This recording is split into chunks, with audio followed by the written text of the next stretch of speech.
Hi, today's discussion is around the best interest practice and regulations in the insurance industry. And our guest is Barry Flagg, the president, founder, and inventor of Veralytic. Barry, thanks for spending some time with us today. Great to be with you again, Mike.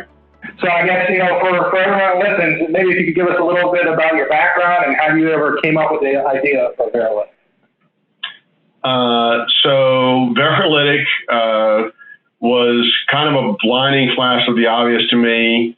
Coming from the early days in my career, I started my career as a pension investment advisory analyst in a full-service financial planning firm my father started. This apple didn't fall too far from that tree, but he wouldn't let me work for him. So he had 6 partners in the various disciplines, and I, luck of the draw, got assigned to the partner who ran the pension investment advisory business. I was also at the time one of the few people who actually knew how to use a PC computer.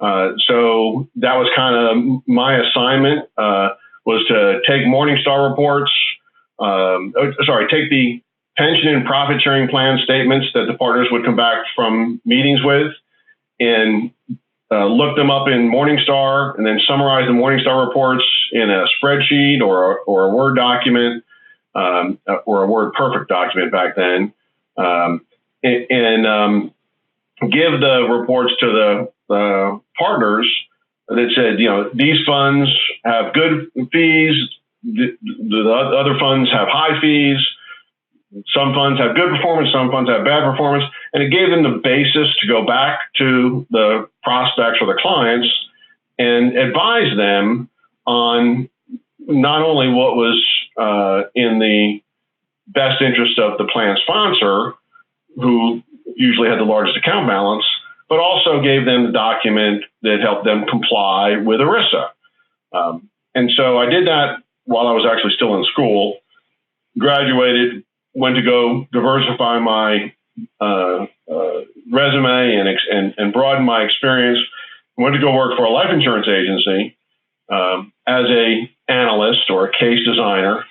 And to me, I was told that the way you do due diligence for life insurance product recommendations is you take one hypothetical illustration that we know is not going to come true and compare it to another hypothetical illustration that we know is not going to come true. And we call that due diligence. And that just never made any sense to me. So given my background, I did by hand, to the best of my ability in the early days, to do what Morningstar had automated in a database. As a case designer supporting a perennial top of the table producer, and then eventually went into production and was absolutely convinced that no $3 trillion segment of the financial services business, which is what life insurance is, would go without published pricing and performance information forever. In other words, this $3 trillion segment of the financial services business would not have something like Morningstar, would go without something like Morningstar forever. So in 1999, I founded Veralytic. And in 2002, we were awarded the first of our patents. And in 2002, I thought we had discovered water in the middle of the desert, but nobody cared when Bernie Madoff was sending out pieces of paper that weren't worth the powder that it would take to send where. But thanks to Bernie Madoff and Alan Sanford and some of those people that reminded everybody during the financial crisis to inspect what you expect, the fortunes of Veralytic took a turn for the better, certainly. And we've been on what I call the relentless march toward clients' best interests ever since.